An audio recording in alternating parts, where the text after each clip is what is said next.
2018 সালের একটি নিষ্পত্তি বিষয়ে যখন হাইকোর্ট রায় দিল নতুনভাবে এই কোটা সংস্থা ফিরিয়ে নিয়ে আসার একটি পরিকল্পনার অংশ হিসাবে যে রায়, সেই রায় হওয়ার পর থেকে যে কোটা বিরোধী আন্দোলন চলমান রয়েছে, সেখানে ছাত্রদলের রানিং স্টুডেন্টদের সর্বাত্মক অংশগ্রহণ রয়েছে। আমাদের সর্বাত্মক অংশগ্রহণ রয়েছে। সেটি সাংগঠনিকভাবে আমাদের কোনো অংশগ্রহণ নেই, কারণ এটি একটি নিরপেক্ষ ব্যানারে হচ্ছে।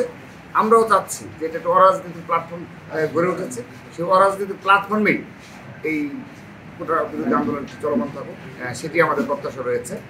তো সেখানে ছাত্রদলের আবারও বলছি, ঢাকা বিশ্ববিদ্যালয়, জগন্নাথ বিশ্ববিদ্যালয়, জাহাঙ্গীরনগর বিশ্ববিদ্যালয় সহ বাংলাদেশের চট্টগ্রাম বিশ্ববিদ্যালয়, রাজশাহী বিশ্ববিদ্যালয় সহ সকল বিশ্ববিদ্যালয় কলেজদের রানিং স্টুডেন্টদের সর্বাত্মক অংশগ্রহণ রয়েছে। তারা যে জাতির সাথে বারবার প্রতারণা করে, এই ধরনের ভোটারবিহীন এবং এটা ফ্যাসিস্ট সরকারের বক্তব্য এগুলোই থাকে।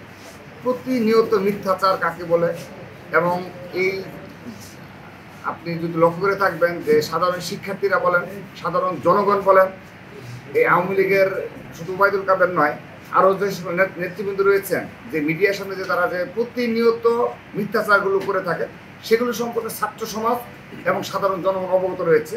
সেহেতু তিনি যা বলেছেন সেগুলো পুরোপুরি মিথ্যা, বিভ্রান্তিমূলক, জাতির সাথে প্রতারণামূলক।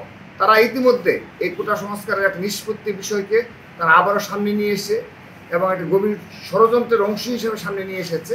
এটি তারা বারবারই জাতির সাথে প্রতারণা করেছে। আপনি লক্ষ্য করে দেখবেন যে তারা 14 সালে বলেছিল এটি নিয়ম রক্ষা নির্বাচন। তারপর আপনার তত্ত্বাবধায়ক সরকার আমলে তারা তত্ত্বাবধায়ক সরকার নিয়ে তাদের আন্দোলন সংগ্রাম ছিল, তারা এগুলো নিয়ে জাতির সামনে বারবার বক্তব্য রেখেছেন তাদের দলীয় প্রধান শেখ হাসিনা। কিন্তু সেই শেখ হাসিনায় ক্ষমতায় আসার পর সেই তত্ত্বাবধায়ক সরকার কথাটাই বাতিল করে ফেললো। অর্থাৎ তারা এই কোটা বিরোধী আন্দোলনের ক্ষেত্রে সেম ঘটনা। 18 সালে তিনি ঘোষণা দিলেন যে কোটা ব্যবস্থায় তিনি বাতিল করে দিলেন, আবার তিনি এখন তার সুর চেঞ্জ হয়ে গেছে।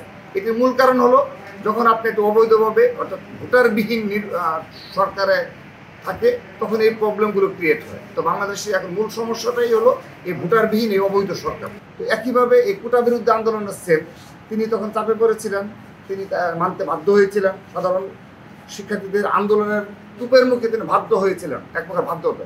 কিন্তু তিনি যে একটা প্রতিহিংসায় বিশ্বাসী, তিনি যে একজন প্রতিহিংসা পরায়ণ নেত্রী, তার প্রমাণ তিনি আবার একটি অবৈধভাবে নির্বাচন করার পরেই এই কয়েক মাস পরে তিনি আবার একটা হাইকোর্টের উপর ভর করে, একটা কোর্টের আদালতের উপর ভর করে তিনি আবারও এই কোটা ফিরিয়ে নিয়ে আসার পায়তারা করছে। সাধারণ শিক্ষার্থীদের পক্ষে সকল ন্যায়সঙ্গত আন্দোলনে ছাত্রদল অতীতের ধারাবাহিকতা সর্বাত্মক আমাদের সমর্থন রয়েছে, ভবিষ্যতেও থাকবে। আর এখানে আমাদের অংশগ্রহণ অবশ্যই রয়েছে। আমি তো বললামই, আমাদের প্রতিটি বিশ্ববিদ্যালয় এবং কলেজের সকল রানিং স্টুডেন্ট যারা রয়েছে, এখানে সর্বাত্মকভাবে সেই আন্দোলন তাদের সাথে রয়েছে।